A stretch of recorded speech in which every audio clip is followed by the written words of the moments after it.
മുട്ടുവേദന കാരണം ബുദ്ധിമുട്ടുന്ന ഒരുപാട് ആളുകളുണ്ട്. പ്രായമുള്ള പലരും മുട്ടുവേദന കാരണം തങ്ങൾക്ക് ഇഷ്ടപ്പെട്ട പല കാര്യങ്ങളും ചെയ്യാതെ മാറ്റിവെക്കാറുണ്ട്. ഉദാഹരണത്തിന് ഹജ്ജിന് പോകേണ്ട ആളുകൾ അല്ലെങ്കിൽ മലയ്ക്ക് പോകേണ്ട ആളുകളൊക്കെ മുട്ടുവേദന കാരണം തങ്ങൾക്ക് ഇത്രയും ദൂരം നടക്കാൻ പറ്റുമോ അല്ലെങ്കിൽ കയറ്റം കയറാൻ പറ്റുമോ എന്നുള്ള സംശയങ്ങൾ കാരണം ഇത് മാറ്റിവെക്കാറുണ്ട്. അപ്പോൾ ഇത്തരത്തിൽ യാത്രയ്ക്ക് പോകേണ്ട ആളുകളും അല്ലെങ്കിൽ പല കാര്യങ്ങളും ചെയ്യേണ്ട ആളുകൾക്കും മുട്ടുവേദന പെട്ടെന്ന് തന്നെ മാറ്റാൻ പറ്റുന്ന രീതിയിലുള്ള ഒരു ചികിത്സാ രീതിയെക്കുറിച്ചാണ് ഞാനിന്ന് സംസാരിക്കുന്നത്. ഞാൻ doctor Nishad, consultant pain physician, cortex spine and pain care, Kozhikode.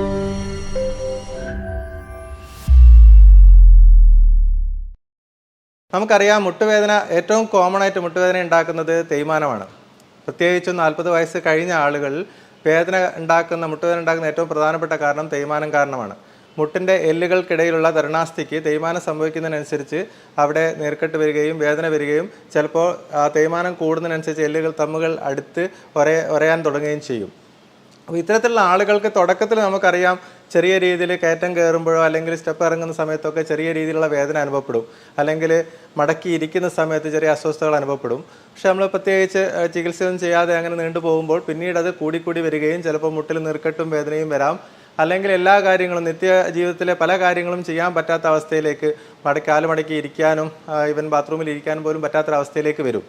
അപ്പോൾ നമ്മൾ പലപ്പോഴും ഈ മുട്ടുവേദന, ഈ തേയ്മാനം കാരണമുള്ള മുട്ടുവേദനയ്ക്ക് നമ്മൾ ചികിത്സ നേരത്തെ തന്നെ തുടങ്ങേണ്ടതാണ്. പ്രത്യേകിച്ചും വേദന തുടങ്ങുന്ന അവസരത്തിലാണെങ്കിൽ പൂർണ്ണമായിട്ട് നമുക്കത് മാറ്റിയെടുക്കാൻ പറ്റും. ചിലപ്പോൾ വ്യായാമത്തിലൂടെ തന്നെ മാറ്റിയെടുക്കാൻ പറ്റുന്നൊരവസ്ഥ ഉണ്ടാവും. അതിൽ പറ്റില്ലെങ്കിൽ പിന്നീട് റീജനറേറ്റീവ് തെറാപ്പി പോലെയുള്ള പല ട്രീറ്റ്മെൻറ്റിലും നമുക്ക് പൂർണ്ണമായും തേയ്മാനം തുടക്കത്തിലാവുമ്പോൾ മാറ്റിയെടുക്കാൻ പറ്റും.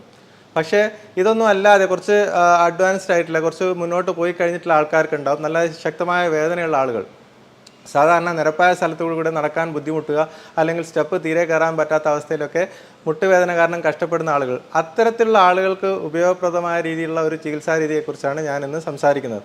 പ്രത്യേകിച്ചും നമുക്ക് അറിയാവുന്ന പോലെ തുടക്കത്തിലാണെങ്കിൽ ഈ പറഞ്ഞ റീജനറേറ്റീവ് മെഡിസിൻ, PRP തെറാപ്പി, അതുപോലെയുള്ള ട്രീറ്റ്മെൻറ്റുകളും എക്സസൈസും കാര്യങ്ങളെല്ലാം ഒരുപാട് ഫലം ചെയ്യും. അവസാനത്തെ ഘട്ടത്തിൽ, അതായത് എല്ലുകൾ തമ്മിൽ മുട്ടിക്കഴിഞ്ഞാൽ നമ്മൾ പലപ്പോഴും സർജറിയാണ് സജസ്റ്റ് ചെയ്യാറ്. സർജറി അതായത് മുട്ടുമാറ്റിവെക്കൽ ശസ്ത്രക്രിയ വേണ്ടിവരും. അപ്പോൾ ഇതിനിടയിലുള്ള ഒരുപാട് ആളുകളുണ്ട്. കാരണം വെച്ചാൽ ആളുകൾക്ക് ഒരു സർജറി ചെയ്യാനുള്ള രീതി അല്ലെങ്കിൽ ഒരു ആരോഗ്യസ്ഥിതി ഇല്ല, അല്ലെങ്കിൽ മറ്റുള്ള അസുഖങ്ങൾ കാരണം അവർക്ക് സർജറി ചെയ്യാൻ പറ്റില്ല, സർജറിക്ക് ഫിറ്റല്ല, അല്ലെങ്കിൽ അവർക്ക് സാമ്പത്തികമായിട്ട് സർജറി ചെയ്യാൻ അവർക്ക് പറ്റില്ല. അത്തരത്തിലുള്ള ആളുകളുണ്ടാവും. ഇതുപോലെയുള്ള ആളുകൾക്ക്, അപ്പോൾ സർജറി ചെയ്യേണ്ട ആളുകളാണ് പക്ഷെ അവർക്ക് സർജറി ചെയ്യാൻ പറ്റുന്നില്ല, അല്ലെങ്കിൽ പ്രായാധിക്യമുള്ള ആളുകൾ, അതായത് 75 വയസ്സിനൊക്കെ മുകളിലുള്ള ആൾക്കാർ സർജറി ചെയ്യാനുള്ള ഒരു അവസ്ഥയിലല്ലാത്ത ആളുകൾ, അത്തരത്തിലുള്ള ആളുകൾക്കൊക്കെ വേദന സഹിച്ചുകൊണ്ട് ജീവിക്കുകയാണ് പലപ്പോഴും ചെയ്യാറുള്ളത്. കാരണം അവർക്ക് സാധാരണ രീതിയിലുള്ള ട്രീറ്റ്മെൻറ്റുകളൊന്നും ഫലം ചെയ്യില്ല. അപ്പോൾ വേദന സംഹാരികൾ കഴിച്ചുകൊണ്ട് പോകുക. വേദന സംഹാരികൾ കഴിക്കുക എന്ന് പറയുമ്പോൾ തുടർച്ചയായി വേദന സംഹാരികൾ കഴിക്കുമ്പോൾ അതിൻ്റേതായിട്ടുള്ള പാർശ്വഫലങ്ങളുണ്ടാവും. അപ്പോൾ നമുക്കത് ഈ പ്രായമുള്ള ആളുകൾ അത് അധികകാലം കൊടുക്കാൻ പറ്റില്ല. അപ്പോൾ ഇത്തരത്തിലുള്ള ആളുകൾക്ക് വേദന മാറ്റിയെടുക്കാനുള്ള ചികിത്സയെക്കുറിച്ചാണ് നമ്മൾ ചർച്ച ചെയ്യുന്നത്. അപ്പോൾ ഇതിൽ എങ്ങനെയാണെന്ന് വെച്ചാൽ, നമുക്ക് മുട്ടിൻ്റെ ഉള്ളിൽ തേയ്മാനം ഓൾറെഡി ഉണ്ട്. തേയ്മാനം നല്ല അഡ്വാൻസ്ഡ് സ്റ്റേജിലാണ്. പക്ഷേ തേയ്മാനം നമുക്ക് മാറ്റാൻ പറ്റുന്നൊരു സ്റ്റേജിലല്ല. പക്ഷേ വേദന മാറ്റിയെടുക്കാനുള്ള ട്രീറ്റ്മെൻറ്റ് എന്താണ് ഇതിൽ ചെയ്യാൻ പറ്റുക എന്നുള്ളതാണ് നോക്കുന്നത്.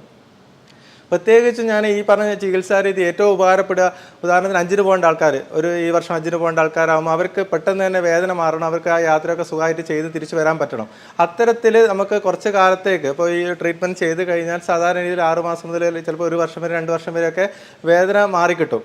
അത്തരത്തിലുള്ള ചികിത്സാ രീതിയാണ് നമ്മൾ പറയുന്നത്. എന്താ ഇതിൽ സാധാരണ രീതിയിൽ മുട്ടിന് വേദന ഉണ്ടാക്കുന്നത് വളരെ നേരിയ നാഡികളാണ്, അതായത് ജെനിക്കുലാർ നെർവ്സ് എന്നറിയപ്പെടും. ജെനിക്കുലാർ നെർവ്സ് എന്ന് പറഞ്ഞാൽ ഒരു 6-7 നാഡികളുണ്ട്. അത് മുട്ടിൻ്റെ ഉള്ളിലേക്ക് വേദന അറിയുന്നത് ഈ നാഡികൾ വഴിയാണ്. അപ്പോൾ നമുക്ക് ഈ സെലക്റ്റീവായിട്ട് ഇതിൽ വേദന ഉണ്ടാക്കുന്ന പ്രധാനപ്പെട്ട നാഡികളെ നമ്മൾ സെലക്റ്റീവായിട്ട് അബ്ലേറ്റ് ചെയ്ത് കളയുന്ന രീതിയിലുള്ള ഒരു ട്രീറ്റ്മെൻറ്റാണ് ജെനിക്കുലാർ നെർവ് RFA.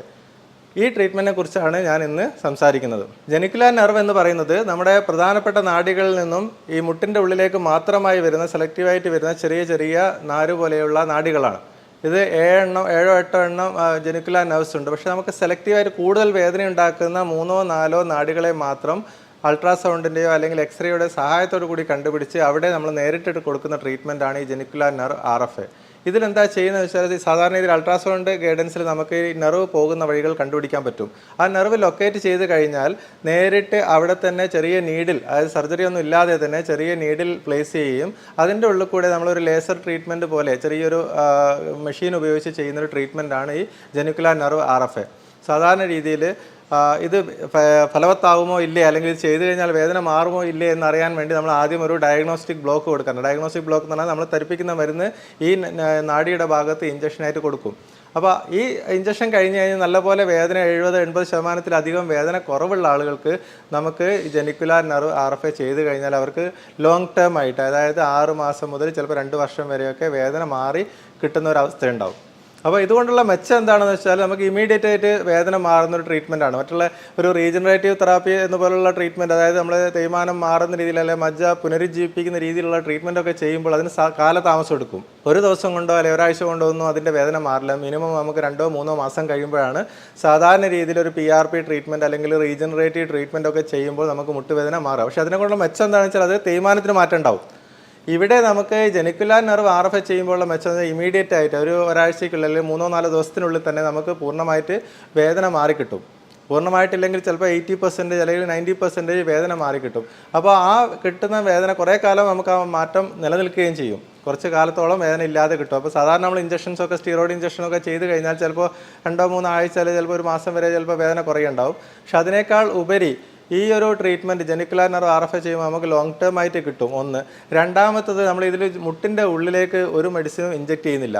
അപ്പോൾ പിന്നീട് ഇപ്പോൾ സർജറി ചെയ്യേണ്ട ആളുകളാണ്, പിന്നീട് അവർക്ക് സർജറി ചെയ്യേണ്ടി വരികയാണെങ്കിൽ പോലും ഈ ഒരു ട്രീറ്റ്മെൻറ്റ് ചെയ്തത് കൊണ്ട് അവർക്ക് പിന്നീട് അത് ബാധിക്കുന്നില്ല. ആ മുട്ടിൻ്റെ ഉള്ളിൽ ഒന്നും ചെയ്യാത്തത് കൊണ്ട് തന്നെ പിന്നീട് സർജറി ചെയ്യുന്നതിന് മറ്റുള്ള പ്രശ്നങ്ങളൊന്നും ഉണ്ടാവില്ല.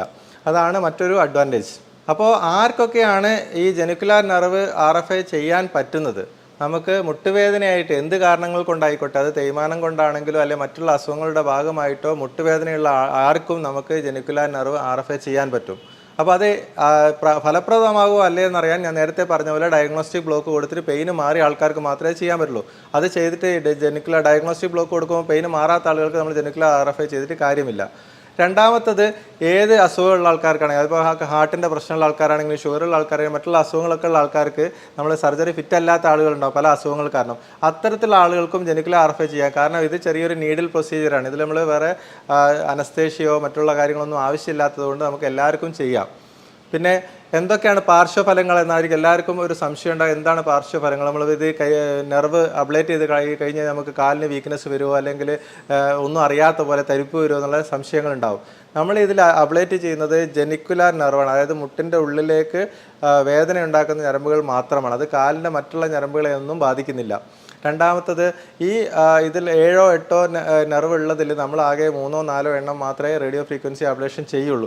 അതുകൊണ്ട് തന്നെ മുട്ടിൻ്റെ ഉള്ളിലുള്ള സെൻസേഷനൊക്കെ നമുക്ക് പ്രിസർവ് ചെയ്യാൻ പറ്റും. നമ്മൾ കംപ്ലീറ്റ് മുട്ടറിയാത്ത അവസ്ഥയിലേക്ക് വരില്ല, പക്ഷേ വേദന നമുക്ക് കുറഞ്ഞു കിട്ടുകയും ചെയ്യും. അതാണ് അതുകൊണ്ടുള്ള അഡ്വാൻറ്റേജ്. അപ്പോൾ ഇത്തരത്തിൽ നമ്മൾ ജെനിക്കുലാർ RFA ചെയ്ത് കഴിഞ്ഞാൽ നമുക്ക് വേദന മാറി കിട്ടിക്കഴിഞ്ഞാൽ നമുക്ക് ആ ഒരു സമയത്ത് ചിലപ്പോൾ കുറച്ച് കാലം കിട്ടിക്കഴിഞ്ഞാൽ പിന്നീട് എക്സസൈസും കാര്യങ്ങളൊക്കെ ചെയ്യാം. പലപ്പോഴും പറയും നമ്മൾ വേദന ഉള്ളതുകൊണ്ട് എനിക്ക് എക്സസൈസ് ചെയ്യാൻ പറ്റുന്നില്ല, അല്ലെങ്കിൽ നടക്കാൻ പറ്റുന്നില്ല, എനിക്ക് വെയിറ്റ് കൂടി വരികയാണ്, ഇത്തരത്തിലുള്ള കാര്യങ്ങളൊക്കെ പറയും. അപ്പോൾ നമുക്ക് ഈ ഒരു വേദന കുറച്ച് കാലത്തേക്ക് മാറ്റി കഴിഞ്ഞ് കഴിഞ്ഞാൽ നമുക്ക് കൂടുതൽ എക്സസൈസും കാര്യങ്ങളൊക്കെ വ്യായാമമൊക്കെ ചെയ്യാനും അതുപോലെ വെയിറ്റ് കുറയ്ക്കാനും എല്ലാം സാധിച്ചു കഴിഞ്ഞാൽ മുന്നോട്ട് നമുക്ക് അതുകൊണ്ടുള്ള മെച്ചം കൂടുകയും ചെയ്യും. അതായത് ആ ഒരു മാറ്റം നമുക്ക് നിലനിൽക്കാൻ കൂടുതൽ സഹായിക്കും. അപ്പോൾ പ്രധാനമായിട്ട് നമ്മൾ ഇതിനേക്കാളെല്ലാം ഉപരി കുറച്ച് കാലത്തേക്ക് വേദന മാറ്റേണ്ട ആൾക്കാർക്ക്, നേരത്തെ പറഞ്ഞ പോലെ ഹജ്ജിന് പോകേണ്ട ആൾക്കാർക്ക്, അല്ലെങ്കിൽ എവിടെയെങ്കിലും യാത്ര പോകേണ്ട ആൾക്കാർക്ക്, അല്ലെങ്കിൽ കുറച്ച് കാലം സർജറി നീട്ടിവെക്കേണ്ട ആൾക്കാർക്ക്, അത്തരത്തിലുള്ള ആൾക്കാർക്കാണ് ഏറ്റവും കൂടുതൽ ഈ ജെനിക്കുലാർ RFA സഹായകമായിട്ട് വരുന്നത്. അപ്പോൾ അങ്ങനെ ആകുമ്പോൾ അവർക്ക് ആ ഒരു പീരീഡിലേക്ക് വേദന ഇല്ലാതെ എല്ലാ കാര്യങ്ങളും സുഖമായിട്ട് ചെയ്ത് തിരിച്ചു വരാൻ പറ്റുന്ന ഒരവസ്ഥയിലേക്ക് വരും. അപ്പോൾ അവർ യാത്രയെ ബാധിക്കുന്നില്ല എന്നുള്ളതാണ് എൻ്റെ ഒരു ഗുണം. മുട്ടുവേദന മാറ്റിയെടുക്കാനും അതുപോലെ തന്നെ തേയ്മാനത്തിന് മാറ്റമുണ്ടാക്കുന്ന രീതിയിലുള്ള റീജനറേറ്റീവ് ട്രീറ്റ്മെൻറ്റിനെ കുറിച്ചും മറ്റുള്ള ചികിത്സാ രീതിയെക്കുറിച്ചും ഞാൻ മുമ്പ് മറ്റൊരു വീഡിയോയിൽ വിശദമായി പറഞ്ഞിട്ടുണ്ട്. നിങ്ങൾക്കത് കാണാവുന്നതാണ്. വേദനയുണ്ടാക്കുന്ന മറ്റൊരു അസുഖത്തിൻ്റെ വിശേഷങ്ങളുമായി ഞാൻ വീണ്ടും വരാം. നന്ദി.